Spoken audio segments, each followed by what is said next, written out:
Assalamualaikum warahmatullahi wabarakatuh.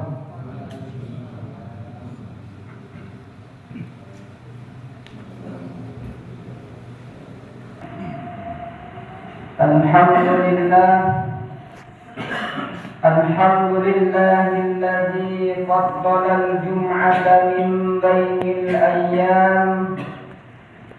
Ashhadu an la ilaha illallah wahdahu la syarika lah wa ashhadu anna Muhammadan 'abduhu wa rasuluh sallallahu alaihi wasallam la nabiyya ba'dah. Allahumma salli wa sallim wa barik ala sayyidina Muhammad wa ala alihi wa sahbihi ajma'in. Amma ba'du fa ya ibadallah, inni usikum wa nafsi bittaqwallah faqad fazal muttaqun.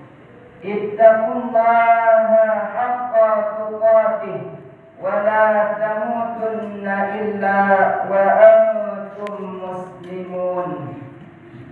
Faqala Allah Ta'ala fil Qur'anil Karim, a'udzu billahi minasy syaithanir rajim. Bismillahirrahmanirrahim.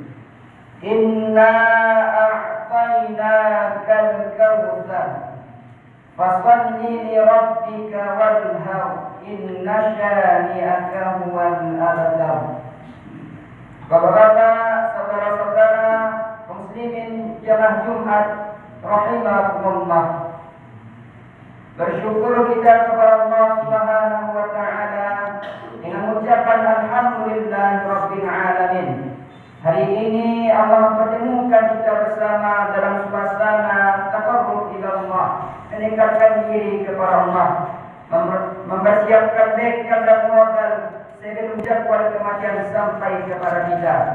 Di tanggal 28 Syawal 1447 Hijriah, insyaallah kita semua yang hadir hari ini adalah hamba-hamba Allah yang dicintai Allah, yang istiqamah, husnul khatimah, dan jadi orang-orang yang dirindukan di surganya Allah. Amin amin ya rabbal alamin. Ma'asyiral muslimin jamaah Jumat rahimakumullah, di hari Jumat yang mulia ini, melalui mimbar yang mulia ini, kemudian kami ingatkan kepada kita bersama, mari kita senantiasa memperbanyak membaca salawat kepada Rasulullah sallallahu alaihi wasallam. Insyaallah kita semua yang hadir hari ini mudah-mudahan mendapatkan syafaatul kubra, pertolongan yang paling besar dari Sayyidina Muhammad sallallahu alaihi wasallam. Allahumma salli ala Sayyidina Muhammad wa ala ali Sayyidina Muhammad. Kaum muslimin jamaah Jumat rahimahullah, pada Jumat yang penuh berkah ini, melalui mimbar yang mulia ini, pada kesempatan yang berbahagia ini, kembali kami ingatkan kepada kita bersama bahwa pada masanya setiap kita pasti akan kembali kepada Allah Subhanahu wa taala. Maka pada saat itu terjadi, segala fasilitas mewah yang kita punya satu pun tak dapat menolong kita. Harta banyak tidak bernilai, pangkatan jabatan tidak dipandang. Segala fasilitas mewah yang kita punya satu pun tak dapat menolong kita di hadapan Allah Subhanahu wa taala. Lalu apa yang akan kita bawa? Fatazawwadu fa inna khairaz zadi taqwa. Maka sebaik-baik bekal adalah ketakwaan. Manusia mulia bukan karena hebatnya, manusia mulia bukan karena pangkat dan jabatannya, tapi kemuliaan seorang hamba tergantung kepada seberapa tinggi takwanya kepada Allah Subhanahu wa taala. Oleh karena itu, mari kita bersama-sama meningkatkan takwa kita kepada Allah, memaknai iman secara penuh, diyakini dengan hati, dikerarkan dengan lisan, dan diaplikasikan ke dalam amal saleh. Ma'asyiral muslimin jamaah Jumat rahimakumullah, Pada hari Jumat yang mulia ini, pada hari ini tanggal 16 April 2026 Masehi, dalam hitungan Hijriahnya tanggal 28 Syawal 1447 Hijriah. Pada kesempatan khutbah Jumat ini, yang pertama kami ingin mengingatkan kepada kita semua, di ujung daripada bulan Syawal ini, marilah kita menyempurnakan ibadah Ramadan kita dengan menyempurnakan puasa 6 hari di bulan Syawal. Bagi kita yang sudah melaksanakan, alhamdulillah. Bagi yang belum melaksanakan atau belum selesai, masih ada 2 hari lagi yang tersisa untuk kita menyempurnakan ibadah puasa Syawal kita. Karena Nabi berkata, "Man shoma Ramadan, tsumma atba'ahu sittan min Syawal, kana kasiyamid dahar." Barang siapa yang melaksanakan puasa Ramadan, kemudian dia ikuti puasa 6 hari di bulan Syawal, maka pahalanya sama seperti ia berpuasa selama 1 tahun lamanya. Sebuah amalan yang luar biasa. Dengan berpuasa 6 hari saja di bulan Syawal, Allah telah menghitung pahalanya selama 1 tahun berpuasa. Maka mari jemaah yang sudah melaksanakan, alhamdulillah. Yang sudah melaksanakan, masih ada 2 hari lagi yang tersisa untuk kita menyempurnakan puasa Syawal kita, agar kita mendapatkan pahala yang besar di sisi Allah Subhanahu wa taala. Ma'asyiral muslimin, jemaah Jumat rahimakumullah. Hari-hari ini di masyarakat kita adalah hari yang banyak kita saksikan jemaah calon haji kita yang akan berangkat menunaikan ibadah hajinya.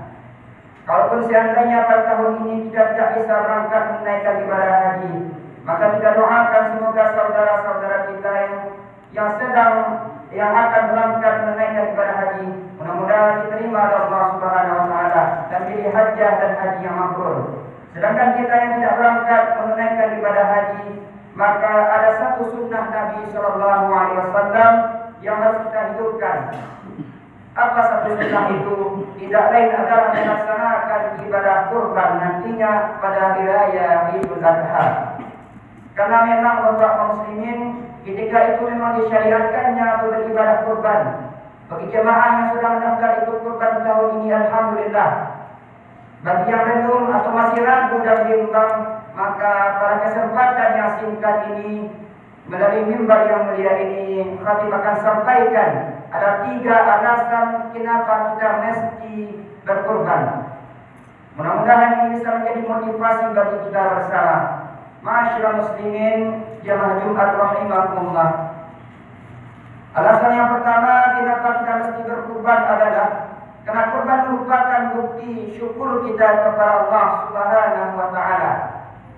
Di dalam surat yang paling pendek, Allah menjelaskan, Allah berfirman, "Inna a'tainakal kautsar." Sungguh kami telah memberikan kepadamu nikmat yang banyak. Berapa banyak nikmat Allah itu? Wa in ta'uddu ni'matallah la tuhsuha. Jika kamu hendak menghitung banyaknya nikmat Allah itu, maka pasti kamu tak akan sanggup untuk menghitungnya.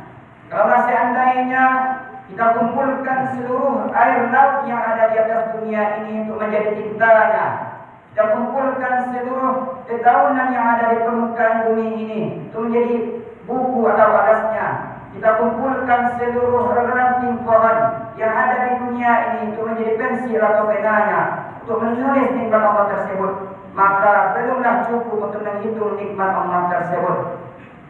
Dalam ayat lain Allah menjelaskan, "Wa ma bikum min ni'matin fa min Allah." Kenikmatan apa saja yang kamu rasakan semuanya adalah dari Allah Subhanahu wa taala. Bapak-bapak muslimin rahimakumullah, Allah beri kita rezeki yang lancar, harta yang banyak, badan yang sehat, anak istri, keluarga yang bahagia, tempat tinggal yang nyaman, hati yang tenang, segala urusan yang Allah mudahkan, iman yang masih istiqamah dalam Islam. Itu semua merupakan nikmat-nikmat Allah yang wajib kita syukuri. Maka bagaimana kita mensyukurinya?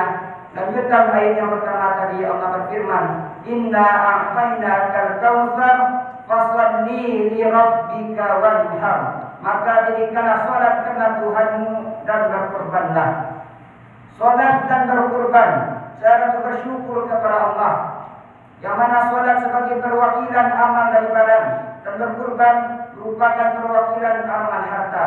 Maka di sini perlu kita pahami kaum muslimin bahwa kurban itu bukan hanya sekali seumur hidup atau bukan hanya satu ekor sapi seumur hidup, tapi selama nikmat-nikmat Allah itu kita terima dan selama kita mampu, maka teruslah berkurban setiap tahunnya. Maka jangan kita bandingkan kurban kita dengan kurban tetangga. Jangan kita bandingkan kurban kita dengan kurban teman yang belum pernah ikut kurban. Tentu kita sudah merasa hebat karena sudah ikut berkurban. Tapi lihatlah bagaimana Nabi kita Muhammad SAW, junjungan kita yang mulia dalam berkurban. Berapa kurban beliau ketika haji wada tahun ke-10 Hijriah? Beliau berkurban 100 ekor unta sendiri tanpa berkelompok dengan yang lain. Lalu bagaimana dengan kita? Kita berkurban 1 ekor sapi itu pun berkelompok dengan 7 orang. Lalu sudah merasa hebat kurban kita. Maka lihatlah Nabi Muhammad SAW. Beliau adalah manusia yang pandai bersyukur kepada Allah dengan nikmat yang Allah berikan, dengan kurbannya, dengan solatnya. Lantas bagaimana solat Nabi? Dalam sebuah hadis Rasulullah SAW dari Aisyah menjelaskan, ketika beliau solat malam sampai bengkak kakinya, ketika itu ditanya oleh Aisyah radhiyallahu anha, apa kata beliau? Kenapa engkau solat malam sampai demikian ya Rasulullah? Lalu dijawab oleh Nabi, afala akunu abadan syakura? Bukankah aku semestinya menjadi hamba yang bersyukur? Kaum muslimin, tentunya kita takkan bisa seperti Nabi. Maka paling tidak jangan pernah kita merasa sudah paling hebat kurban kita. Karena setiap tahun kita ikut, atau sudah berapa kali ikut, lalu tidak mau lagi ikut. Kecuali kalau kita memang tidak mampu, itu lain lagi ceritanya. Maka kaum muslimin, alasan yang pertama kenapa kita mesti berkurban adalah karena kurban merupakan bukti syukur kita kepada Allah atas nikmat yang kita terima sampai saat ini. Bapak-bapak kaum muslimin jemaah Jumat rahimakumullah. Selanjutnya alasan yang kedua, kenapa kita mesti berkurban? Karena kurban merupakan bukti iman dan kepatuhan kita kepada Allah. Lewat ibadah kurban kita menunjukkan bahwa kita patuh dan taat melaksanakan perintah Allah. Itu bukti keimanan kita kepada Allah. Sebagaimana yang dicontohkan oleh Nabi Ibrahim alaihissalam. Dengan menjalankan perintah Allah, Nabi Ibrahim sanggup memberikan harta yang paling ia cintai. Ia sanggup mengorbankan yang paling ia sayangi. Ia adalah menyembelih anak kandungnya, yaitu Ismail alaihissalam. Padahal sudah begitu lama anak itu dinantikan kehadirannya. Siang malam beliau berdoa kepada Allah, Rabbi habli minas salihin, Rabbi habli minas salihin. Ya Tuhan, anugerahkanlah kepadaku seorang anak yang soleh. Namun ketika anak itu datang, selagi eratnya berkasih sayang, Nabi Ibrahim diuji oleh Allah. Sanggupkah ia mengalahkan rasa cintanya kepada anak demi ketaatannya, demi kepatuhannya kepada Allah? Sanggupkah ia mengorbankan yang paling ia cintai demi ketaatannya kepada Allah? Karena Allah berfirman, "Lan tanalul birra hatta tunfiqu mimma tuhibbun." Kamu tidak akan mendapatkan kebaikan sampai kamu bisa memberikan apa yang paling kamu cintai untuk Allah Subhanahu wa taala. Maka Nabi Ibrahim lulus dengan ujian itu. Maka bagaimana dengan kita kaum muslimin? Kita hari ini tidak diminta untuk mengorbankan anak kita, karena Allah tahu kita tidak akan sanggup untuk mengorbankannya. Allah meminta kita untuk mengorbankan harta kita. Apakah kita bisa mengalahkan kecintaan kita kepada harta demi kepatuhan kita kepada Allah? Apakah kita bisa melawan hawa nafsu, cinta dunia demi patuh akan perintah Allah Subhanahu wa taala? Maka itu alasan yang kedua kaum muslimin. Karena kurban merupakan bukti ketaatan, bukti kepatuhan kita, sebagai bukti iman kita kepada Allah Subhanahu wa taala. Selanjutnya kaum muslimin, alasan yang ketiga, kenapa kita mesti berkurban? Karena kurban balasan pahalanya sangat besar dari Allah Subhanahu wa taala. Berapa besar pahalanya? Berapa besar pahala berkurban itu? Maka dalam hadis riwayat Ibnu Majah, Nabi bersabda, "Bikulli sya'aratin hasanah." Pada setiap bulu hewan kurban terdapat satu pahala. Dari hadis ini Nabi ingin menyampaikan bahwa saking banyaknya pahala orang yang berkurban itu tak terhitung lagi jumlahnya, seperti tak terhitung lagi jumlah bulu hewan kurban itu. Dan dalam hadis riwayat lain, hadis riwayat Ibnu Majah, Nabi SAW bersabda, "Wa innahu la ya'ti yaumal qiyamah biquruniha wa asbabiha wa ash'ariha." Sesungguhnya pada hari kiamat hewan kurban itu akan datang dengan tanduk-tanduknya, dengan kuku-kukunya, dengan bulu-bulunya. Maknanya apa kaum muslimin? Sedangkan kuku, bulu dan tanduknya saja yang biasanya menjadi sampah bagi kita, itu akan datang pada hari kiamat menjadi saksi dan memberikan pertolongan bagi orang-orang yang berkurban. Apalagi dagingnya, apalagi tulangnya, apalagi hatinya, semua akan dicatat sebagai pahala pada Allah Subhanahu wa taala. Kaum muslimin, dan ketika hewan kurban itu disembelih, sebelum darahnya menetes ke tanah, maka ridho Allah terlebih dahulu sampai kepada orang yang berkurban. Ampunan Allah atas dosa-dosanya telah lebih dahulu sampai kepada orang-orang yang berkurban itu. Ma'asyiral muslimin, jemaah Jumat yang berbahagia. Maka yang masih ragu dan bimbang, hilangkanlah keraguan di hati kita. Buang jauh-jauh pikiran yang menganggap bahwa harta akan berkurang kalau kita berkurban. Karena Allah Subhanahu wa taala berjanji di dalam Al-Qur'an, surat As-Saba ayat ke-39. Apa kata Allah? "Wa ma anfaqtum min syai'in fa huwa yukhlifu wa huwa khairur raziqin." Dan setiap harta yang kamu infakkan, maka Allah akan menggantinya, dan Allah dah sebaik-baik pemberi rezeki. Di dalam hadis Nabi juga menjelaskan, "Mana sadaqatun min mal." Sedekah tidaklah akan mengurangi harta. Inilah jaminan dari Allah dan Rasulnya bagi orang-orang yang bersedekah, bagi orang-orang yang berinfak di jalan Allah. Akan Allah ganti dengan yang lebih baik dari apa yang kita infakkan tersebut. Maka Bapak kaum muslimin rahimakumullah, bagi yang sudah terdaftar berkurban tahun ini, alhamdulillah, mudah-mudahan tetap istiqomah. Mudah-mudahan kita istiqomah setiap tahunnya. Maka bagi yang belum, padahal sudah mampu tapi tidak mau berkorban, maka ingatlah peringatan dari Nabi, "Man wajada sa'atan falam yusahhi fala yuqrabanna musallana." Siapa yang punya kelapangan rezeki, yang punya kemampuan tapi tak mau berkorban, maka fala yuqrabanna musallana. Jangan mendekati tempat salat kami. Jangan dekati tempat salat kami. Jangan ikuti pada hari raya bersama kami, kata Nabi. Begitu kerasnya ancaman dari Nabi. Dan inilah menjadi dasar, hadis ini menjadi dasar bagi mazhab Hanafi yang mengatakan bahwa kurban itu wajib bagi yang mampu. Bapak-bapak kaum muslimin rahimakumullah, dan bagi kita yang ingin berkurban tapi belum mampu berkurban tahun ini, mudah-mudahan Allah berikan kelapangan rezeki bagi kita di tahun depan. Kalau kita sudah berniat, di dalam hati dan berusaha untuk mewujudkannya.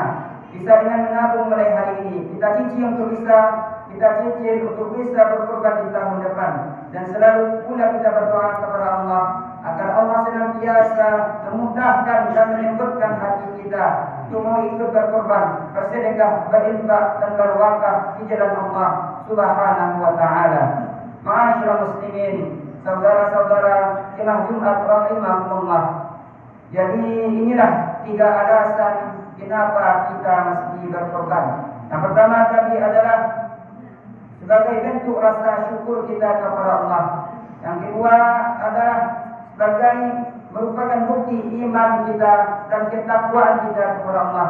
Dan yang ketiga, karena kurban balasan pahalanya sangat besar di sisi Allah Subhanahu wa taala. Demikianlah yang dapat kita sampaikan. Mudah-mudahan bermanfaat. Renungkanlah dan camkanlah. Fa'tabiru ya ulil absar la'allakum turhamun.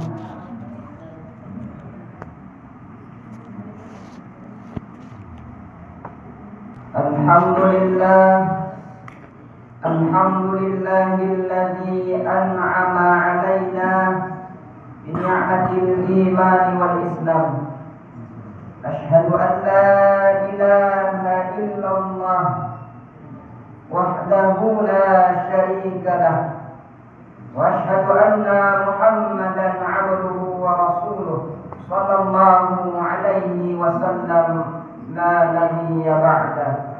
اللهم صل وسلم وبارك على سيدنا محمد وعلى آله وصحبه أجمعين. أما بعد فيا عباد الله إني أوصيكم وإياي بتقوى الله فقد فاز المتقون. اتقوا الله حق تقاته ولا تموتن إلا وأنتم مسلمون. وقال الله تعالى في القرآن الكريم: أعوذ بالله من الشيطان الرجيم، بسم الله الرحمن الرحيم. والعصر إن الإنسان لفي خسر إلا الذين آمنوا وعملوا الصالحات وتواصوا بالحق وتواصوا بالصبر. إن الله وملائكته يصلون على النبي يا أيها الذين آمنوا صلوا عليه وسلموا تسليما. اللهم صل وسلم وبارك على سيدنا محمد وعلى آل سيدنا محمد كما صليت على إبراهيم وعلى آل إبراهيم وبارك على محمد وعلى آل محمد كما باركت على إبراهيم وعلى آل إبراهيم في العالمين إنك حميد مجيد. اللهم اغفر للمسلمين والمسلمات والمؤمنين والمؤمنات الأحياء منهم والأموات إنك سميع قريب مجيب الدعوات. آمين آمين ويا قاضي الحاجات. اللهم أرنا الحق حقا وارزقنا اتباعه وأرنا الباطل باطلا وارزقنا اجتنابه. ربنا ظلمنا أنفسنا وإن لم تغفر لنا وترحمنا لنكونن من الخاسرين. اللهم اختم أعمالنا وأمورنا وأجلنا بحسن الخاتمة ولا تختم أعمالنا وأمورنا وأجلنا بسوء الخاتمة. ربنا تقبل منا إنك أنت السميع العليم وتب علينا يا الله فإنك أنت التواب الرحيم. ربنا آتنا في الدنيا حسنة وفي الآخرة حسنة وقنا عذاب النار. صلى الله على سيدنا محمد وعلى آل سيدنا محمد. سبحان ربك رب العزة عما يصفون والسلام على المرسلين والحمد لله رب العالمين. عباد الله إن الله يأمر بالعدل والإحسان وإيتاء ذي القربى وينهى عن الفحشاء والمنكر والبغي يعظكم لعلكم تذكرون ولذكر الله أكبر. أقم الصلاة.